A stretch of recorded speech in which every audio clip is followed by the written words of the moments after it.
안녕하십니까. 안세해결 대표 방종원 회사입니다. 오늘 제 703강요.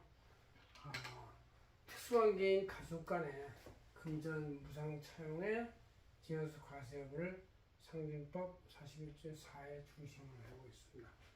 기본적으로 별 특수한 이유가 없는 한 무상이나 절이 금전되는 징여다. 그때의 기준율은 4.6%다.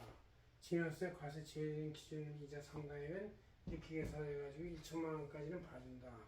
그러나 제3 타인이 정당 사유가 있으면 징여는 아니다. 이렇게 이제 보는 것이 이제 기본 과정인데, 그럼 우리 안세정전을 2020 수석통합보고서 9월 10일자에 표지에 이렇게 나온 내용을 원전으로 삼아서 제가 강의를 진행하겠습니다. 자, 기본적으로 특수관계에 있는 타인, 즉 가족이나 자녀, 배우자, 직계 정비속 뭐 이렇게 되길 수 있는 것이고, 구분해서 제3의 타인은 이제 비특수관계자인데 이분들은 정당한 사유가 있으면 징여가 아니에요. 그러나 그 가족들은 무조건 징여의제를 본다는 얘기예요. 그럴 때 징여의제를 볼 때 이제 금액도 어느 정도 융통성이 있어야 되니까 이 적정이자율의 범위를 연 4.6%까지 해서 4.6% 이상을 받으면 징여는 아니다.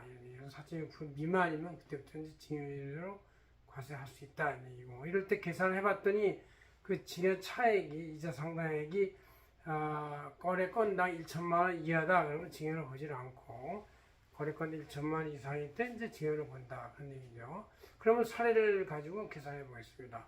제 1억 원을 무상 1년으로 이렇게 빌려주면 460만 원의 이자 상당이니까 이것은 1천만 원 미만이니까 징여가 아니다. 1억 원을 2년 동안 무상으로 빌렸다 했을 때 1억에다가 4.6% 곱해가지고 2년을 곱하면 역시 920만 원이 되니까 1천만 원 이하에서 징여가 아니다. 이렇게 되는 것이에요. 특수관계는 무조건 징여가 없으면 징여가 아니고, 1억 원을 무상 3년을 빌렸다. 그러면 1억 곱하기 4.6% 곱하기 3년 하면 이제 이때는 1380만 원이 돼가지고 1천만 원 초과되니까 징여를 본다. 그런 얘기죠.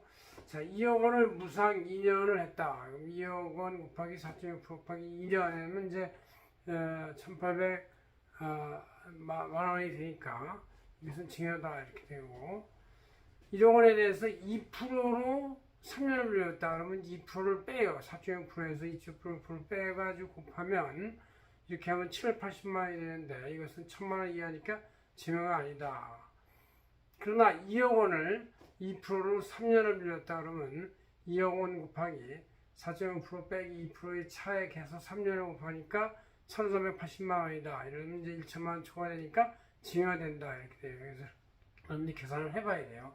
자, 3억 원을 빌려줬는데 1년 동안 1.3%다. 그럼 3억 원에 대해서 4.6%에서 1.3%를 뺀 나머지 차액이 3.3%니까 이걸 곱해서 3억에다 곱해봤자 990만 원이 돼요. 그래서 3억 원을 1년 동안 1.3% 빌려주면 1,000만 원이 안 돼서 기준금액이 징여가 아니다. 이렇게 보는 것이죠. 그런데 이제 그냥 제대로 차용을 했다.